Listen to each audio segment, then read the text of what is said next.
मैं भारतीय जनता पार्टी को मुसलमानों का दुश्मन नहीं मानता। बहुत ही साफ मेरी सोच है उस मामले।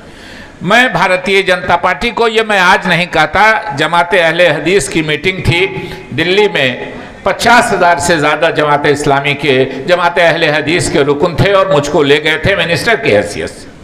मैंने कहा मैं मानता हूँ भारतीय जनता पार्टी को कि वो मुसलमानों के दुश्मन होने का नाटक करते हैं।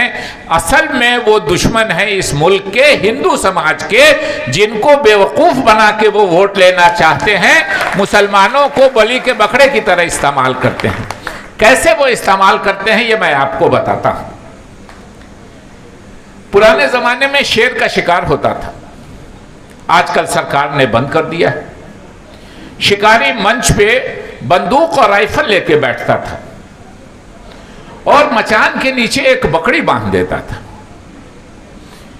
शिकारी की यह ख्वाहिश होती थी कि शेर बकरी पे हमला करे और हम शेर पे हमला करें। यहां शेर बड़ा हिंदू समाज है, उस पर कब्जा करना है, तो मुसलमानों को मचान के नीचे बंधी हुई बकरी की तरह भारतीय जनता पार्टी इस्तेमाल करती है। इसको हमको आपको समझना चाहिए। बहुत बातें कर सकते हैं, मेरे पास वीडियो है, मैंने ट्वीट भी किया है आज से 8-10 दिन पहले। जो मुस्लिम समाज के लोग हैं वो शायद नहीं जानते हों, लेकिन जो मुस्लिम समाज के लोग हैं वो जानते हैं। अरशद अब्बास साहब भी नज़र आ रहे हैं, नजमी साहब भी नज़र आ रहे हैं, शरीफ साहब भी मुझको नज़र आ रहे हैं, इसलिए नाम भूलता गया तो बाद में याद आता जा रहा है तो बोलता जा रहा हूं कि कलमा पढ़ने से, आपने कलमा पढ़ लिया, पहला कलमा, और खुदा और उसके रसूल पे यकीन कर लिया तो आप मुसलमान हो गए। मेरे पास वीडियो है, आप कहेंगे तो मैं सुना दूंगा।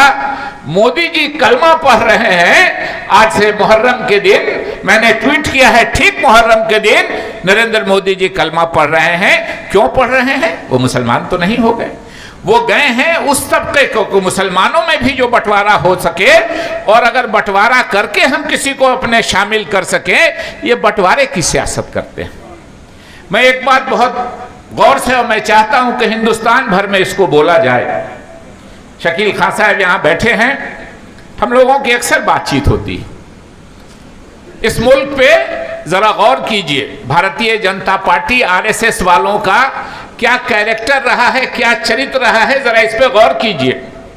इस मुल्क पर पिछले 1000 साल में, नदीम जावेद साहब, इस मुल्क पे पिछले 1000 साल में 850 साल मुसलमानों की हुकूमत रही और लगभग 90 साल 1857 के बाद पूरे कमांड से अंग्रेजों की हुकूमत रही। पिछले 1000 साल में सिर्फ ये 73 साल है जिस 73 साल में इस मुल्क पर हिंदू समाज की हुकूमत है, और वो हुकूमत किसने लाके दी? वो कांग्रेस पार्टी ने लाके दी है। और जब कांग्रेस पार्टी उसकी कोशिश कर रही थी तो अंग्रेजों का साथ कौन दे रहा था? ये आरएसएस वाले लोग दे रहे थे।